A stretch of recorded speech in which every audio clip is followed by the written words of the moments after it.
Кыргызстарда шаманизм дини катуу өнүккөн, шамандарды фагинундар деп атаган кыргыздар. Араб, перс, Кытай жазмаларында фагинундар идеологиялык башчы катарында кыргыз коомунда өтө бааланган. Майрамдарда атай музыканттардын коштоосунда жөрөлгөлөрдү өткөргөн, музыка ойной баштаганда алар эстен танат деп жазышкан тарихи булактарда. Эстен тараганда андан жыл кандай болот, келечек кандай болот деген сыяктуу суроолорду берет. Ошолорго тиги фагинундар жооп берет. Алардын айткандарынын көпчүлүгү турмушта далилденет деп тарихи булактарда айтылган. Андан кийин кыргыздардын маданиятын өтө жогору деңгээлде болгондугун көрсөткөн мына бүгүнкү күнгө чейин сакталып калган кыргыз жазуусу. Бул жазууну ар түрдүү атап жүрүшөт. Орхон Энисей жазуусу, түрк жазуусу деп.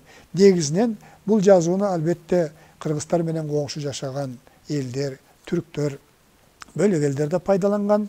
Бирок бул жазууну кыргыздар пайдалангандыгы жөнүндө тарихи маалыматтар көп. Барсбекке арналган жазуу, Алпсолго арналган жазуу, Суджиден табылган жазуу. Мындай жазуулар көп табылган. Алардын көпчүлүгү чечмеленип окулган. Алардын көпчүлүгү азыр музейлерде сакталат. Алардын көчүрмөлөрү, мисалы Барсбекке арналган эпитафиянын көчүрмөсү Кыргызстанда дагы калыбына келтирилген.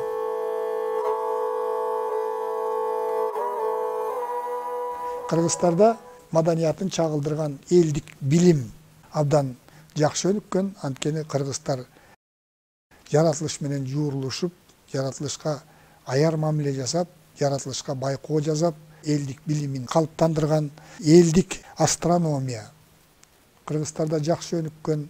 Кыргыздар ошо жылдыздарды өздөрү изилдеп, жылдыздарга байкоо жүргүзүп, көп жылдыздарга өздөрү ат коюшуп, мисалы алтын казык жылдызы, чолпон жылдызы, чоң жетиген, кичи жетиген, үркөр деп ушу мал багууда ушул жылдыздардын жайгашышына жараша, жылдыздардын жылышына жараша ошол мал чарбачылыгын, дыйканчылыкты, аңчылыкты жүргүзүшкөн. Анан элдик медицинадагы Энисейлик кыргыздарда жакшы өнүккөн. Элдик математика, анткени мал чарбасын жүргүзүш үчүн, малды санаш үчүн математикалык эсеп жүргүзүү кыргыздар ошол мезгилде эле 1000ге чейин санап, 1000ден ары 1 түмөн, 2 түмөн, 3 түмөн деп санап кеткендиги жөнүндө маалыматтар бар. Элдик биологиядагы жакшы өнүккөн экен. Ошол мезгилде элдик ооз-эки чыгармачылык жакшы өнүккөн. Философиялык ой толгоолор, макал лакаптардын негиздеринин баардыгы тең ошол мезгилде калыптанган. Энисейлик кыргыздарда мамлекеттүүлүк идеясы абдан жакшы өнүккөн.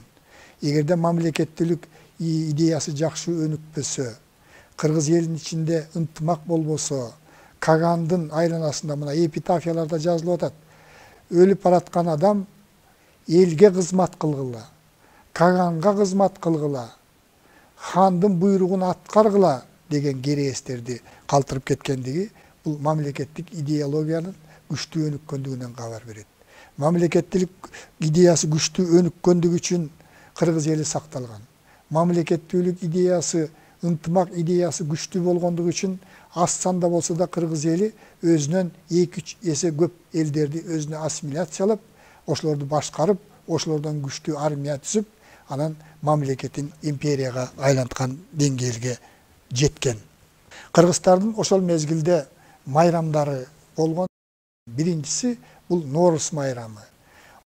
Элдик астрономия өнүккөндүгүнө байланыштуу кыргыздар өзлөрүнүн календарын түзгөн. Мына азыркы мезгилде ошого көп кайрылып, атай кыргыз календары деп чыгып атат.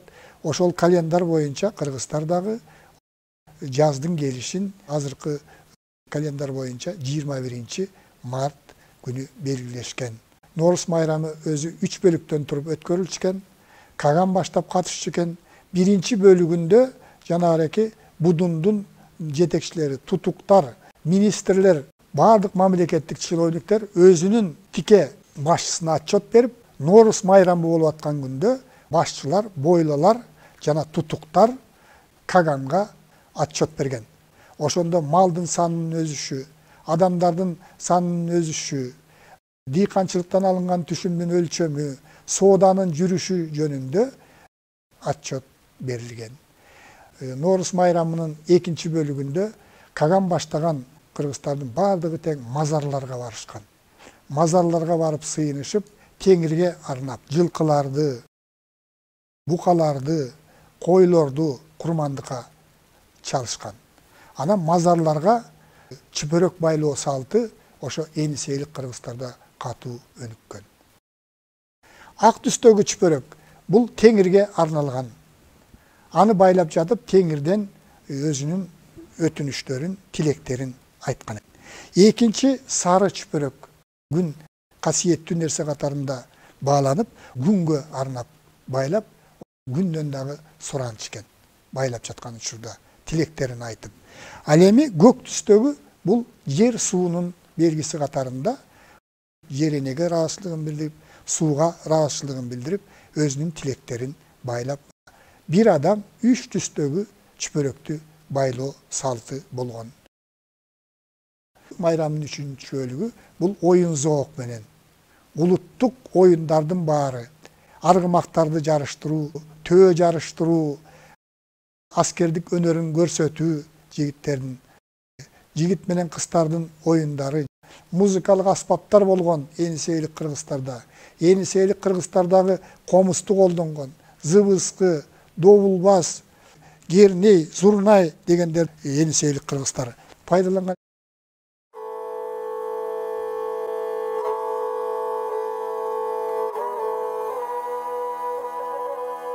Лекциябыздын акырында Енисейлик кыргыздардын материалдык маданиятынын маанилүү көрсөткүчтөрүнүн бири болгон турак жайына токтололу. Енисейлик кыргыздар негизинен мал чарбачылыгы менен кесип кылгандыктан турак жайы боз үй болгон.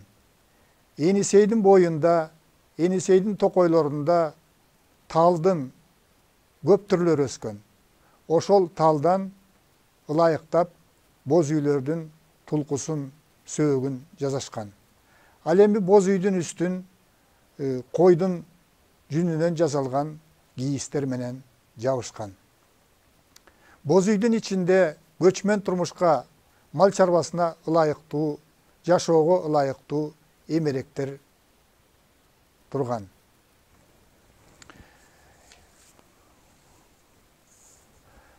Малчылардын кыштоолорунда Енисейде өтө суук болгондуктан карагайдан курулган коро сарайлар жана кампалар болгон. Енисейлик кыргыздар узун карагайларды эки капталын жонуп, тегистеп, баштарын ашташтырып, андан ар кандай формадагы турак жайларды, коро сарайларды курган. Енисейде көбүнчө кышкысын конус түрүндө ар кандай көлөмдө жасалган алачыктар көп болгон. Ал эми малды сууктан сакташ үчүн өзгөчө жаш, жаңы туулган малдын сакташ үчүн коро сарайларды ушул карагайдан курушкан. Коро сарайлардын үстүн дагы, үйлөрдүн үстүн дагы ошол карагайдан тилинген тактайлар менен чатыр жасап, ошол тактайлар менен суу кирбегидей кылып жабышкан. Айрым окумуштуулар ушул карагайдан үй салууну бөлөк элдер ушу Енисейлик кыргыздардан үйрөнгөн деп дагы айтышат. Ошол карагайдан кыргыздар 4 бурчтуу, 6 бурчтуу ар кандай турак үйлөрдү курушкан. Дыйкандар негизинен общиналарга биригип кыштактарда жашашкан. Кыштактарда боз үй менен катар эле карагайлардан курулган 4 бурчтук, 6 бурчтук үйлөрдө жашашкан. Кыргыздар жашаган үйлөрдүн таманы дагы тактайлангандыгы жөнүндө маалыматтар бар. Өткөн лекцияларда кыргыздардын чарбачылыгынын негизги багытын темир иштетүү, металл иштетүү түзө тургандыгын айтканбыз. Металл иштетүү үчүн, бөтөнчө металлды эритүү үчүн кыргыздар ар кандай мештерди курушкан. Мештерге көмүрдү эритүү үчүн көптөгөн карагайларды кыйышып, карагайды алдын ала күйгүзүп, өчүрүп, тонналаган көмүрлөрдү камдап коюшкан. Көмүрлөрдүн жардамы менен темир кендерин эриткен, андан алынган темирлерден ар кандай уюмдарды, курал жарактарды жасаш үчүн көмүрлөрдү пайдаланган. Археологиялык маалыматтар боюнча кыргыздардын темирди иштеткен устаканалары негизинен сайлардын боюнда болуп, ал жерде пайдаланган көмүрдү шилендилерин сайдын кырын көздөй шилеп турган. Археологиялык изилдөөлөрдө кыргыздардын Енисей боюна ылайыктуу жерлерге жайгашкан устаканаларынын ордун изилдегенде, ал жердеги көмүрдүн шилендилери 5 метрден 10 метрге чейин жеткендиги аныкталган. Кыргыздардын устаканалары жайгашкан жерлерди Енисейдин азыркы эли кыргыздар узанган жерлер деп аташат. Кошумча айта кете турган нерсе, кыргыздардын аялдарга карата мамилеси. Анткени ар бир элдин маданияты аялдарга карата жасаган мамилесинен көрүнөт. Енисейлик кыргыздар аялдарга, кыз келиндерге өзгөчө аяр мамиле жасагандыгын араб, перс окумуштуулары, Кытайдын тарыхчылары жазып калтырган. Ар бир кыргыз өзүнүн аялы менен кеңешип иш кылган, аялдарынын сөзүн уккан. Аялдар үйдүн куту, балдардын энеси катарында өзгөчө мамилеге ээ болгон. Енисейлик кыргыздардагы көчкөн мезгилде аялдарга көч баштаткан. Эркек бала бир жактан үйүнө келген мезгилде атасынан мурда энесине учурашууга милдеттүү болгон. Кыргыздар өзгөчө кыздарга жакшы мамиле жасаган, аларды эркин, эркелетип чоңойткон, колдон келишинче кийинткен, бойго жеткен мезгилде аларды жакшы жерге турмушка берүүгө аракет кылган. Енисейлик кыргыздарда кыздардын абийирине шек келтирген эркектер өлүм жазасына тартылган. Аялдарды кыргыздар жакшы кийинтүүгө, асем кооздуктар менен камсыз кылууга аракеттерин жумшашкан. Аны үчүн коңшу мамлекеттерден, Кытайдан, Тибеттен жана башка өлкөлөрдөн жибек кестемелерди, азем кооздук буюмдарды көп алып келишип, аялдарга берип турушкан. Тарыхый маалыматтар боюнча Кытайдан аялдар үчүн, кыз келиндер үчүн күзгүлөр жана бөлөк кооз буюмдар алынып келип тургандыгы жөнүндө маалымат бар. Кыз келиндер үчүн кыргыздар тоо текенин киндигинен жупар жыттуу атырды алганга, аны мускус деп атаган, кыргыздын кыз келиндеринин керектөөсүнөн ашыкча өндүрүлгөн мускусту улуу жибек жолу менен келген кербендер бөлөк мамлекеттерге дагы алып барып, ал жакта дагы кыргыздар жасаган мускус, азыркы тил менен айтканда жупар жыттуу духилер бөлөк элдерде дагы чоң талап менен колдонулгандыгы айтылат. Жыйынтыктап айтканда, Енисейлик кыргыздар Тянь-Шандагы кыргыздарга салыштырмалуу, ошол Борбордук Азиядагы бөлөк элдерге салыштырмалуу биз карап аткан 5-10 кылымдардын аралыгында экономикалык жактан дагы, саясий жактан дагы, маданий жактан дагы, чарбачылыктардын баардык түрлөрүнүн өнүктүрүү тарабынан дагы абдан күчтүү өнүгүп, эң алдыңкы элдердин катарында турган. Ошол мезгилдеги тарыхыбыз менен биз сыймыктанып, ошол мезгилдеги тарыхыбызды тереңирээп окуп үйрөнүүгө аракет жасашыбыз керек.